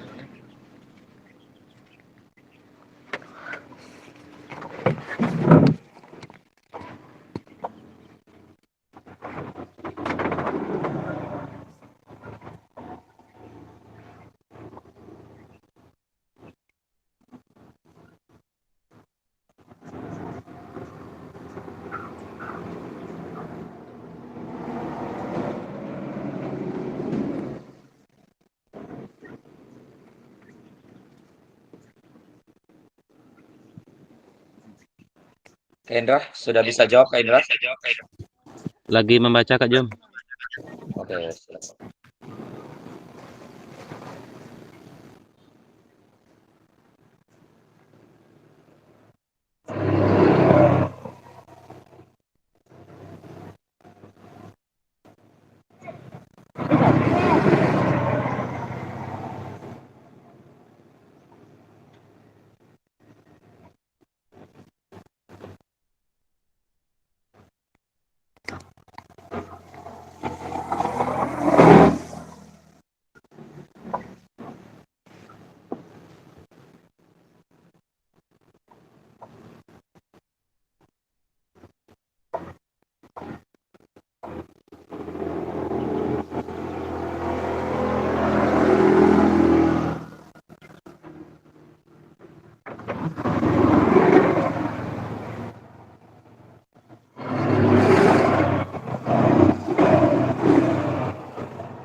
Izin pertanyaannya Kak Jom, apa tadi?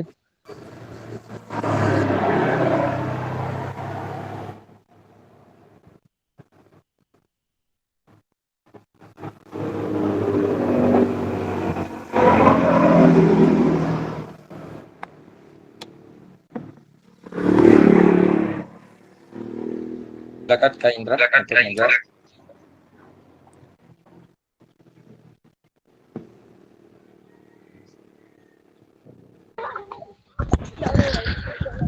Dari pernyataan Bu Hayati tadi bahwa tentang proses pembelajaran itu yang seperti komando itu tidak menjadikan proses pelajaran itu seperti kurikulum merdeka Kak Jum ya.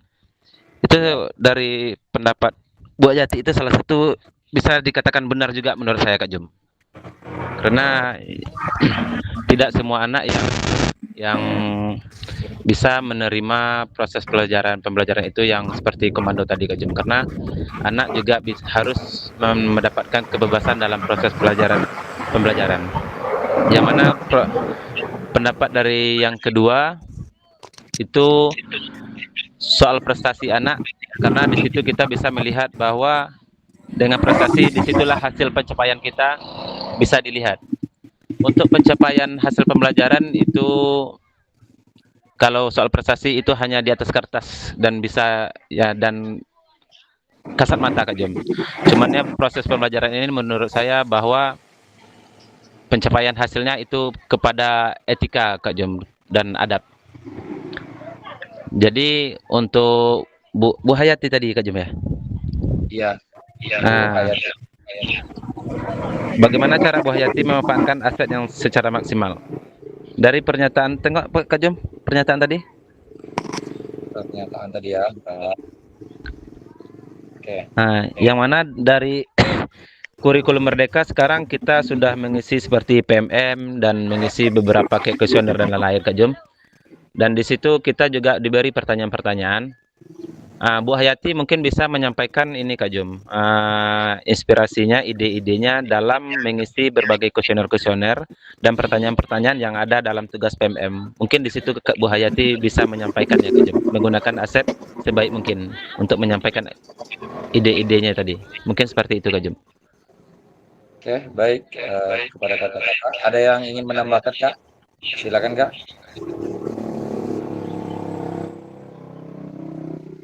Kakak-kakak yang lain.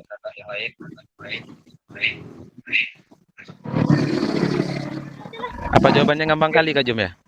Hah? Apa ngambang kali jawabannya tadi? Enggak. Sudah bagus. Mungkin ada yang lain untuk mengembangkan lagi atau menambahkan lagi. Kakak yang lain mungkin Kak siapa ya, Muhammad Aidil, silakan Kak. Menambahkan Bacanya belum selesai Kak, kecil kali tulisannya. Kecil kali. Oke, sakit mata saya bacanya Pak. Baik, kita skip saja. Pertanyaannya bagaimana cara memanfaatkan aset yang ada secara maksimal. Tentu ada beberapa cara, yaitu dengan cara komunitas MGMP, PJK SMP tingkat kabupaten.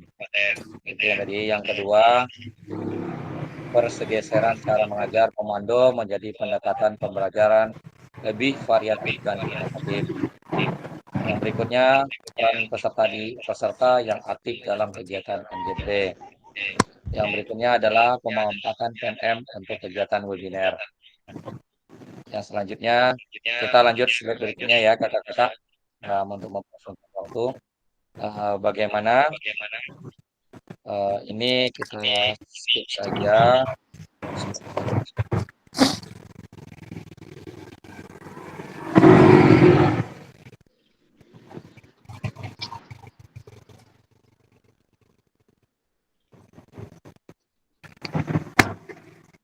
Baik kakak-kakak, kita masuk untuk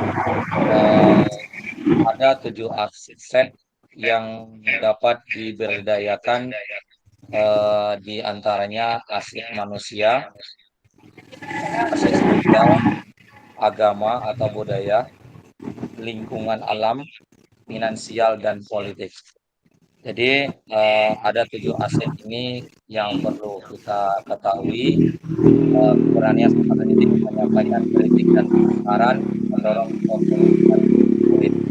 Yang kedua, komite bersuara menyampaikan kritik. Yang ketiga, kepala sekolah sebagai pemimpin pembelajaran yang dapat melakukan upaya menggunakan kewenangan dan membuat kebijakan-kebijakan yang dapat mengakomodir kepentingan warga sekolah dalam peningkatan kualitas pembelajaran yang berpihak pada peserta didik.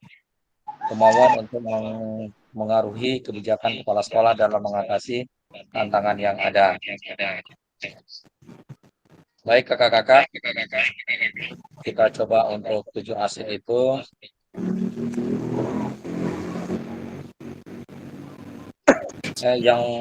Sebentar kakak-kakak. Baik, yang 7 aset itu yang pertama adalah manusia, yang kedua itu sosial, yang ketiga politik, yang keempat adalah agama budaya, yang kelima fisik, lingkungan alam, dan yang berikutnya adalah finansial. Jadi untuk itu nanti kita akan menggunakan link untuk menjawab pertanyaan.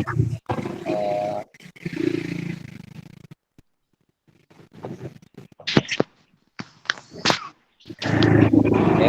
Pertanyaan yang pertama ini nanti kakak-kakak di mana posisi kita selama ini sebagai guru PJOK dalam mengenali dan mengidentifikasi aset yang dimiliki di suatu pendidikan.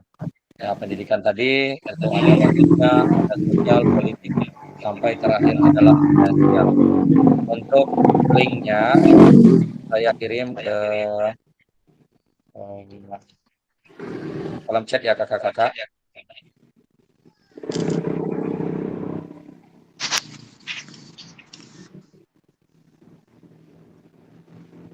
Silakan kakak-kakak buka untuk link untuk menjawab.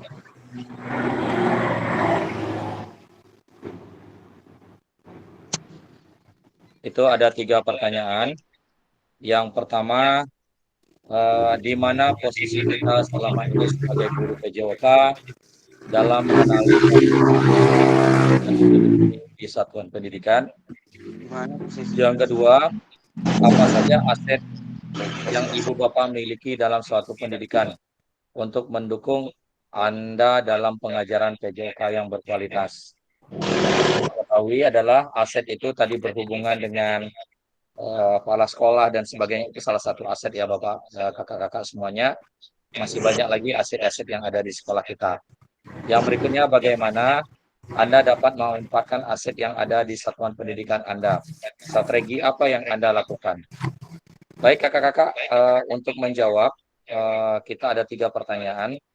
Kalau mau kakak jawab 3-tiganya silakan. Catatan adalah kakak ambil tanda panah itu dulu untuk menjawab. Setelah itu nanti kakak buat nama kakak, baru jawabannya di bawah kakak. Maksudnya kalau untuk menjawab yang kedua sama seperti itu juga, yang ketiga berikutnya seperti itu juga. Kalau menggunakan handphone, berarti dia nanti setelah yang satu, ambil yang satu lagi kakak-kakak. Ada pertanyaan kakak-kakak?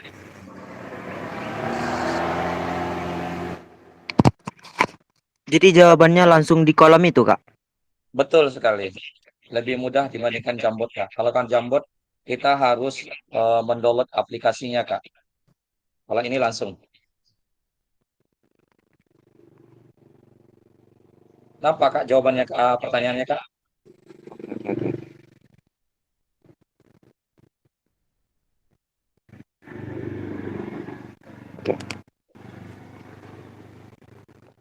Di mana posisi kita sebagai guru PJOK?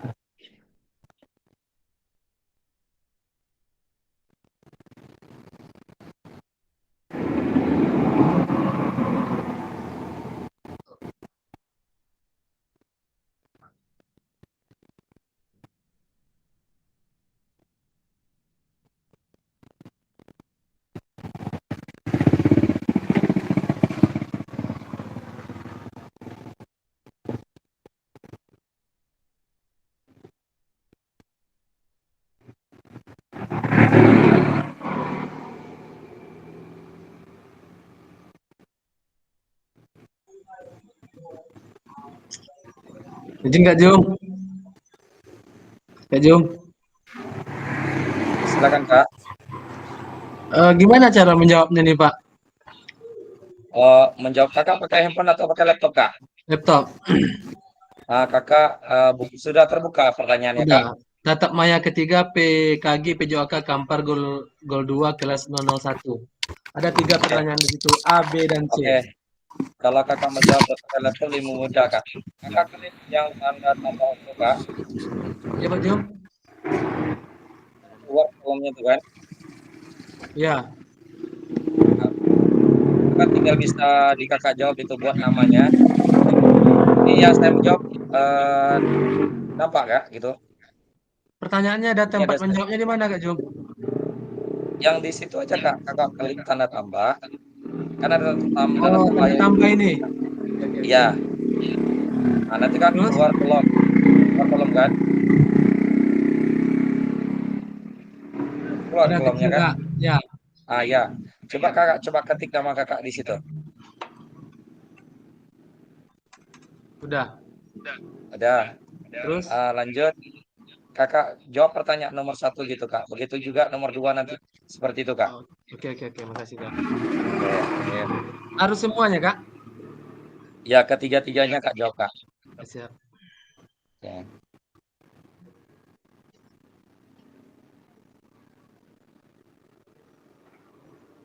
Ya, Muhammad Fajri namanya sudah ada, cuman jawabannya belum kak. Namanya yang di pojok kiri atas tuh kak. Ya, pokoknya nama di atas dulu baru nanti buat jawabannya langsung kak. Contoh kayak gini ya kak. Saya jawab misalnya Junaji. Nanti sorry. Kita edit saja. Bisa itu. Misalnya adalah misalnya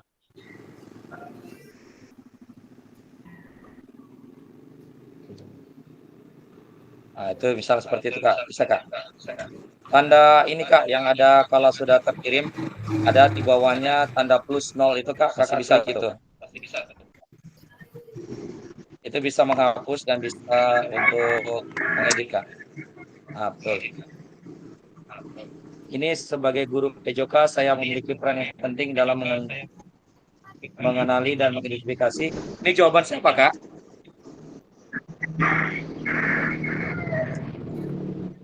Kakak, jawaban siapa nih kak? Sebagai guru PJOK. Saya Kak Jom. Silakan untuk Kak Lusti klik tanda plus ada 0 nak di situ, plus 0 di bawahnya sebelah kiri. Tunggu ya, saya pakai laptop. Sama aja, bisa aja tuh. Ada. Kayak Kak Zulfikar itu. Kak Zulfikar itu udah mantap tuh. Oke. Ini. Panda dikeluarkan udah hilang nanti Kak. Ya mana plusnya Kak Jom? Ada di bawahnya sebelah kiri Kak. Yang ada ini. plus 0. Nih. Udah. Coba kakak klik itu. Udah, 1. Kok 1 kak jadinya kak? Coba. Saya bisa buka punya Kak Lucy nih. Coba ya, saya ganti aja lah. Saya jawab aja ya. Oke, sudah saya isi nama Kak Lucy itu. Oke Kak Jo, makasih. Yang pertanyaan nomor 2 dan seterusnya seperti itu ya kakak-kakak. Kamu Fajri saya hapus dulu ya karena belum ada jawabannya. Oke. Sul juga.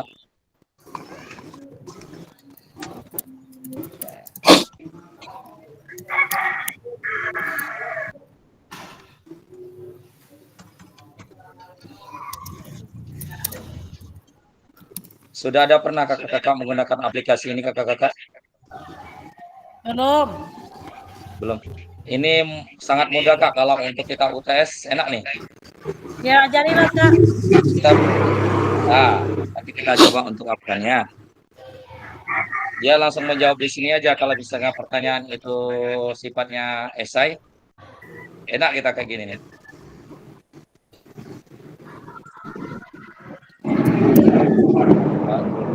Bentar, sudah menjawab. Kak Indra, namanya ada baru Kak, jawabannya belum.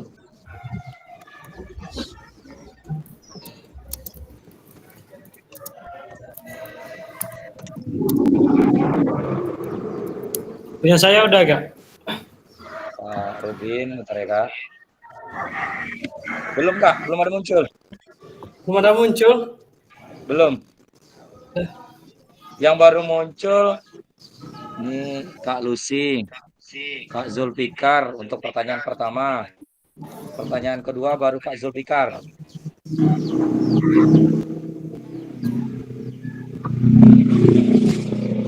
Saya udah ngetik nih Kak. Udah Kakak kirim belum? Belum. Nah, coba kirim Kak, dia dikirim dulu baru nampak Kak.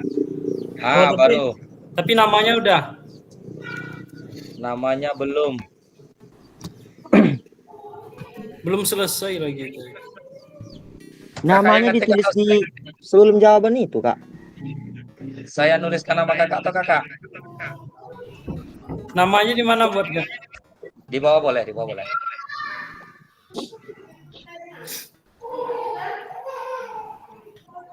Kak Indra belum selesai Kak. Hapus dulu ya Kak.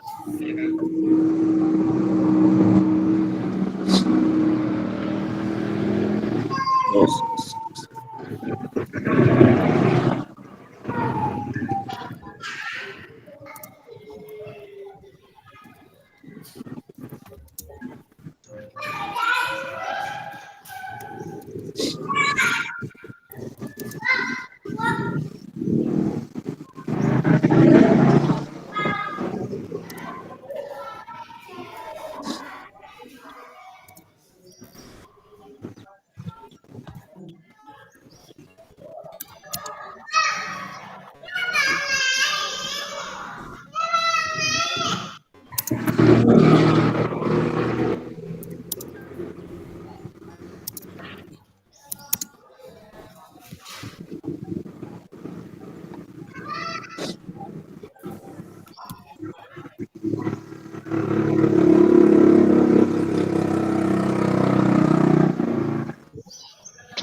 HP pencaro nih Pak.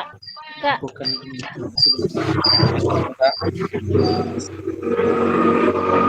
Kakak klik linknya dulu Kak. Kak.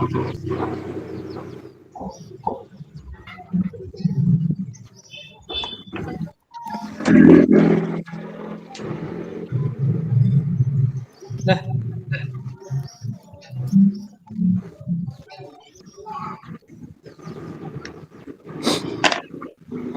Kenapa ngetiknya terbatas nih Kak? Memang terbatas ya Kak, tidak terlalu panjang Kak. Ya berarti disari aja deh Kak. Yang penting kalian bisa jaga.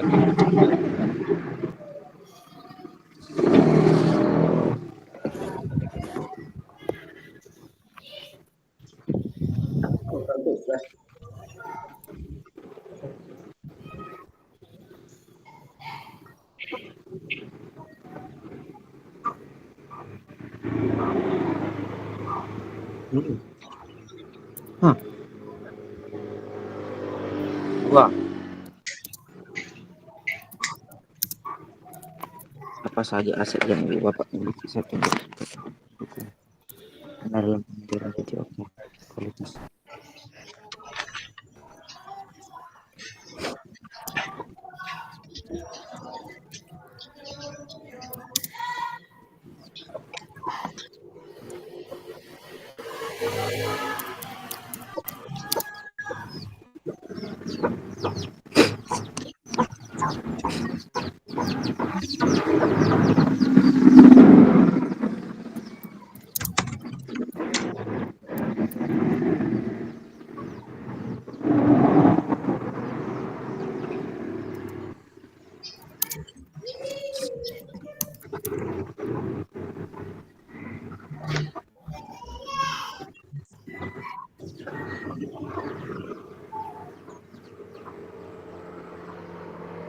Baik kakak-kakak, seiring kita menunggu jawaban dari kakak-kakak yang lain, kita minta kepada Kak Zulfikar dulu Kak untuk menyampaikan kata-kata yang kita buat di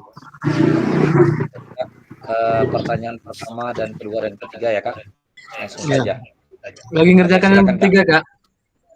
Oke, siap yang ketiga langsung ya Kak. Siap. Ya.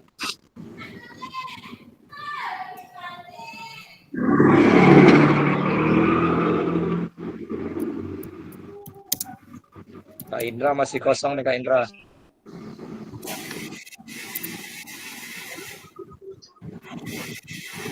Ya.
Baik Kak Zulfikar, sudah bisa Ya, Kak. kira-kira Pak?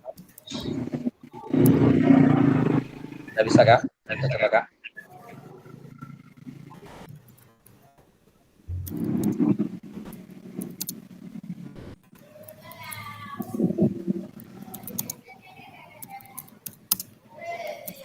Yang pertanyaan yang pertama.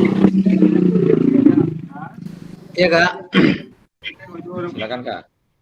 Ya, yang pertama, di mana posisi kita selama ini sebagai guru PJOK dalam mengenali dan mengidentifikasi aset yang dimiliki dalam satuan pendidikan?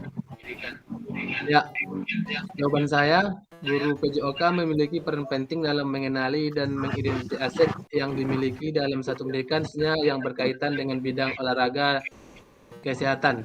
Jadi, maksudnya Kak, kita tentu mengidentifikasi aset yang kita punya untuk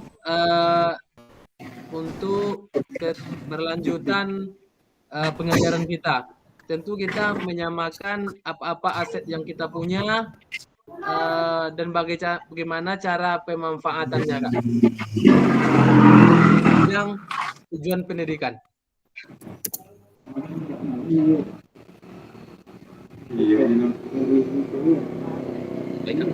Yang keduanya, apa aset yang ibu bapak miliki? Yang pertama, di sekolah saya ada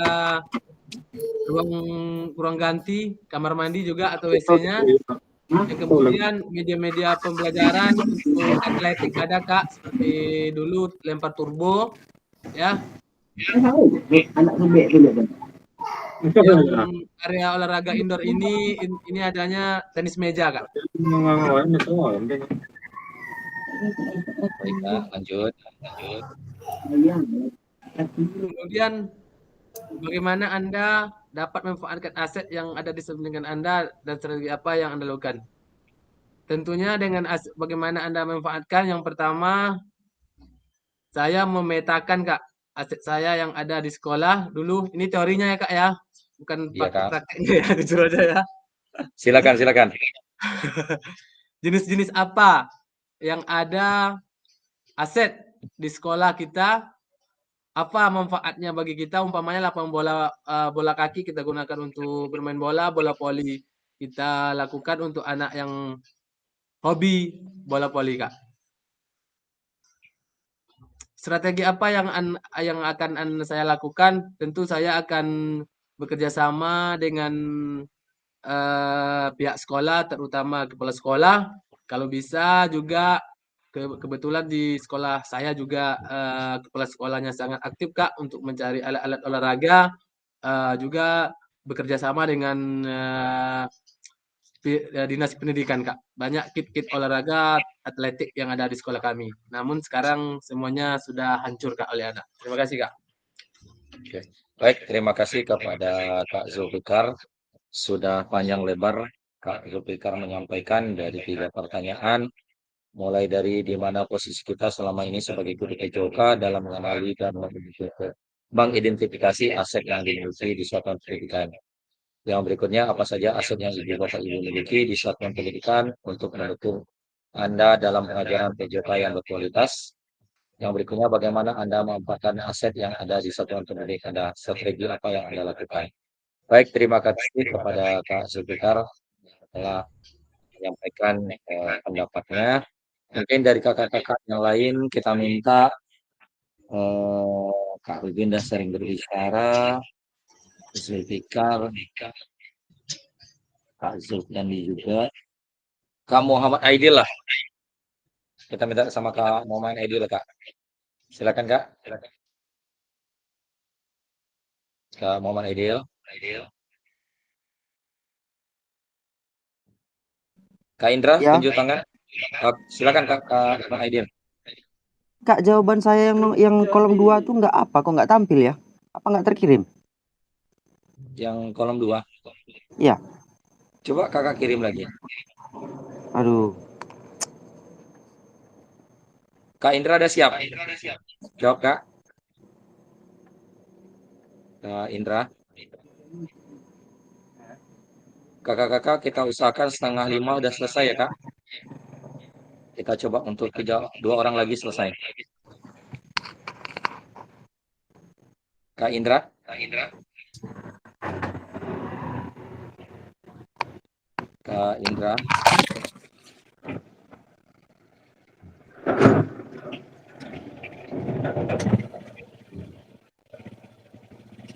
Baik, kalau tidak ada Kak Indra, Kak Zulfandi lah Kak. Silakan Kak. Kak Zulfandi. Ya Kak Jum. Ya silakan Kak. Coba Kak. Yang kolom pertama ya Kak Jum. Iya boleh. Kolom kedua ada juga. Iya, yang kolom pertama tadi kalau pendapat saya, di mana posisi kita selama ini sebagai guru PJOK dalam mengenali dan mengidentifikasi aset yang dimiliki satuan pendidikan. Yang pertama dulu mungkin identifikasi aset fisik seperti semua fasilitas olahraga dan peralatan yang tersedia di sekolah seperti lapangan, bola kaki, yang berbentuk fisik, Kak Jum. Yang kedua, identifikasi aset manusia seperti kemampuan dan minat siswa dalam berbagai cabang olahraga yang diminati oleh para siswa. Yang ketiganya,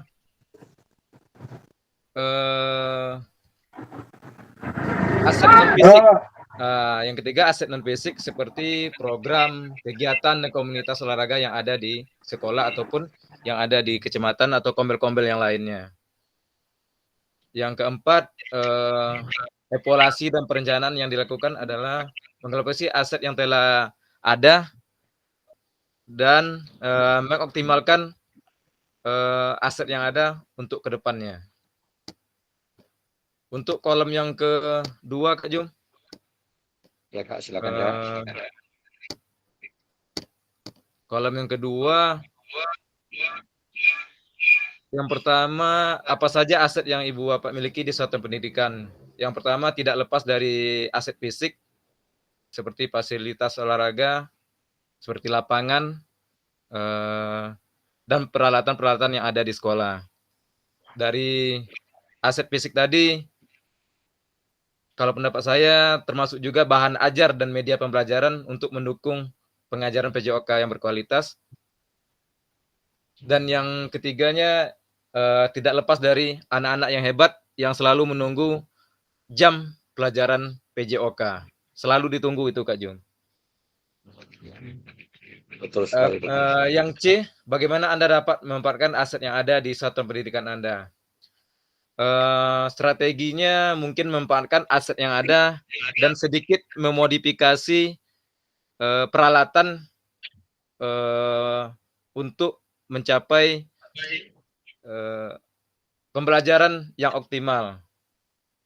Seperti umpamanya ring basket yang tidak ada, nanti dibuatkan apa yang ada di sekolah, menyerupai seperti ring basket, atau bisa jadi dari kekurangan bola nanti kita modifikasi alat-alat yang lain.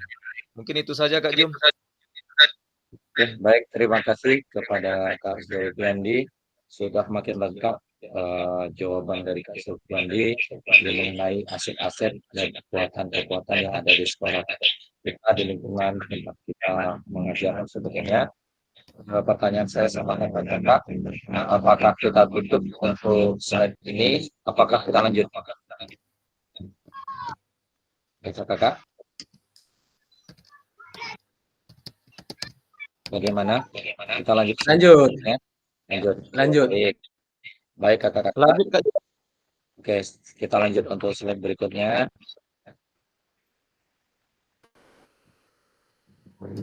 Oke, yang slide berikutnya adalah suatu perintah tahapan ini dilakukan secara mandiri yang sudah ditentukan oleh BMS. Ini berhubungan dengan tugas kita. Yang berikutnya adalah Oke. Pada akhir sesi kita hari ini, Bapak Ibu, kakak-kakak semuanya, peserta memiliki perspektif pendekatan berbasis aset atau kekuatan untuk meningkatkan kualitas pembelajaran PJOK yang berpihak kepada peserta didik.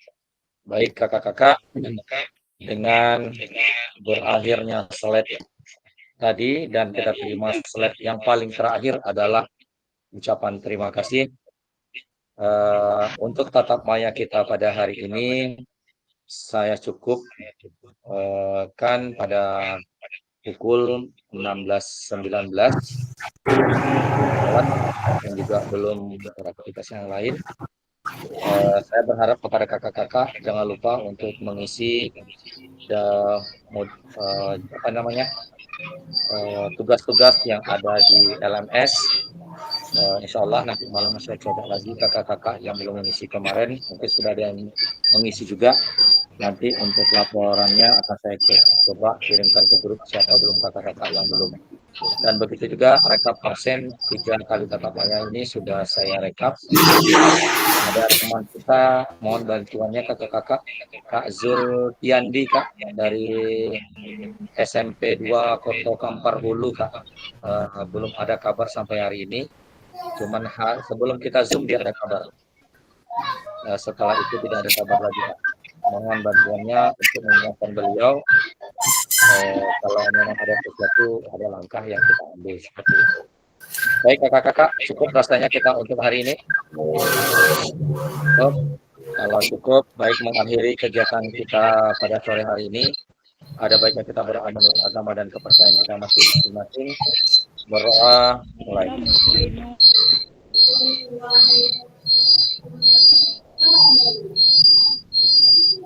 Berdoa selesai. Mohon izin kakak-kakak, ikutnya saya matikan dulu.